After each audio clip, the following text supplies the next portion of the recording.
Hello, everyone. So I'm back today, and because it's Oscar time, I actually made a video before, but it didn't turn out good because it was not properly, um, like it wasn't buffering properly. I don't know why. So, anyways, it didn't work. It didn't sound good. So we're doing another one. I'm gonna go through all 23 categories of the Oscars. Gonna give my predictions, some of which will be the one thing that I want to win. Some of them will be just what I think will win. If I think what will win is also what I want to win, and I'll give some other potential winners. Anyways, let's do this thing, and I'm going to be 100% right this time. Watch. Anyways, first we have Best Picture.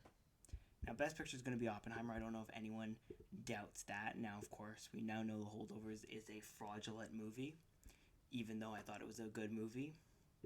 And we're going to do this.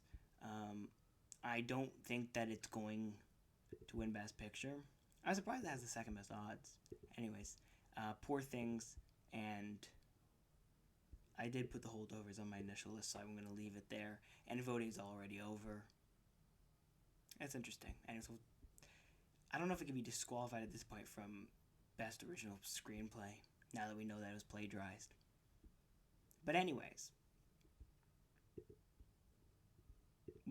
those are the three. I mean, I don't think anything else has a chance. Barbie probably doesn't have a chance. I think something like Anatomy of Zone of Interest is going to be best foreign film. So yeah, that looks good. I think. I don't know if anyone would disagree with that. So as we go on to Best Director, I think this is going to be Nolan. I don't. What? This isn't right. Sorry. Best Director. There we go. It's gonna be Christopher Nolan. Yorgos Lanthimos probably has a case just because of how good Poor Things was, but it's gonna probably be it's gonna probably be Nolan. Now Best Actress. This is the hardest one. I don't know. It's very hard between Emma Stone and Lily Gladstone. I loved Emma Stone in Poor Things. I'm going to go with her. I want her to win. I do weirdly think she can win, and she might win. This is probably the one I feel the least confident about, but I'm gonna put Emma Stone as the winner of that one. Best actor is gonna be Cillian Murphy. I don't think there's even a question about that at this point. I do like Paul Giamatti, and I wish he would win for The Holdovers, but I think Cillian Murphy absolutely deserves it as well. So it's not even one I can really disagree with. Supporting actress is Divine Joy Randolph, which obvious, like, she's gonna win this. There's no doubt in my mind of that happening. It would be probably the biggest snub of all time if she managed to lose this. This is easily the best supporting performance. If anything, it is probably the reason that Paul Giamatti doesn't have as much of a chance to win as he might have had she not been so good that she kind of overshadowed him in The Holdovers. Best supporting actor, again, this is going to be Robert Downey Jr. We know that. I do love Mark Ruffalo in Poor Things. And I mean, I guess even though I've been saying since the movie came out that Ryan Gosling's Ken performance is not worth an Oscar nomination, and definitely not worth a win, I understand that he's still in the race. But this is going to be Robert Downey Jr.'s award to win. So. I think Mark Ruffalo probably the most underrated performance of the year from a supporting actor, for being honest, because I think he should be the hands down favorite to win, and he won't win. But anyways, adapted screenplay. I mean, this is going to be American Fiction probably. I get a little bit concerned because I think Oppenheimer Oppenheimer has a real case. I think it'll be American Fiction because again they like to be a little bit more. They like to be a little bit equal when they give the awards out. So, that's why I would lean toward American Fiction for best adapted screenplay. So I will do that. I think Poor Things should be the third thing on the list. Barbie fourth and Zone of Interest fifth. I just don't think Zone of Interest is going to be able to win it. But I think American Fiction will win Best Adapted Screenplay. Best original screenplay. I'm gonna. So voting's done, right? So the holdovers won it. I don't know what's gonna happen because we know that the holdovers was plagiarized. I think. Well, let me check what I put. Anatomy of the Fall winning it, so I don't think there should be an issue there. If the holdovers wins it, it'll be interesting to see what happens. I think Past Lives, if I had to put a third one, but I'm not going to put a third one, so I'll leave it with the holdovers and Anatomy of the Fall. It feels weird to praise the holdovers now, though, because, especially for this category, so Anatomy of the Fall gets it, so there should be no worries. Cinematography is going to be Oppenheimer. I don't think there's a doubt in my mind about that one. And now, if I'm being honest with you, I think it should be Poor Things. I think Poor Things did, like, if you watch that movie, you would just be impressed. And I think it's going to get snubbed from so many awards that in a non-Oppenheimer award season, it would probably win, especially on the technical side. But it is what it is. Best Costume Design. This one is a weird one as well. I do think Barbie will win this because I think they're going to try to give Barbie an award. I think Poor Things being second and Oppenheimer being third is logical. Again, I would give it to Poor Things. I don't think they're going to want to snub Barbie. And Barbie feels like the kind of Best Picture nominee that's going to win like one of the technical awards or one or two of them, and that'll be enough.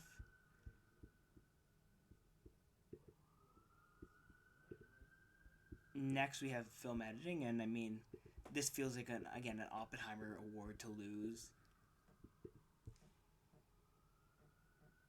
I am gonna again put in. I am gonna put in Oppenheimer, Poor Things, and I am gonna put in. Hold on, Anatomy of the Fall as the second choice or third choice. Sorry. So, again, it feels very Oppenheimer, but to add a little spice and hedge a little bit, I'm gonna give Anatomy of the Fall the third place. Best makeup and hairstyling. I'm gonna go with Mastro. I think it's gonna win.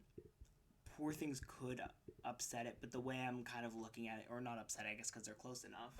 The way I'm looking at it though is basically like this: if Poor Things wins best. If Poor Things wins best costume design instead of Barbie, I don't think it'll win best hairstyle and makeup. And if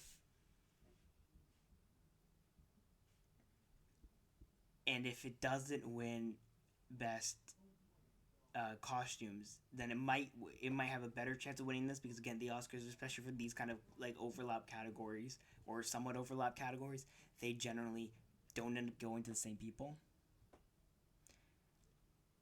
So I think that I'm gonna put Mastro first because I think Poor Things has a better chance of winning, like has a chance of winning that one, and in that case, I don't think it'll win this one.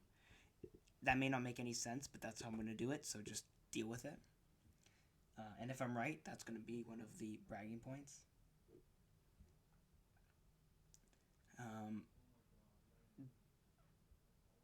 Best production design. This is a two-horse race between Poor Things and Barbie. I'm going to give it to Barbie because that's what I put on the list. I don't like the fact that Poor Things now has the best odds to win. Because when I did these like 3 days ago, they had the same odds, so I'm now a little concerned, but we're rolling with it anyways. Best score, this is going to be Oppenheimer's. I think Poor Things should get it. It won't get it, and we'll have to be okay with that. Best song is going to be What Was I Made For? There's no doubt in my mind about that one.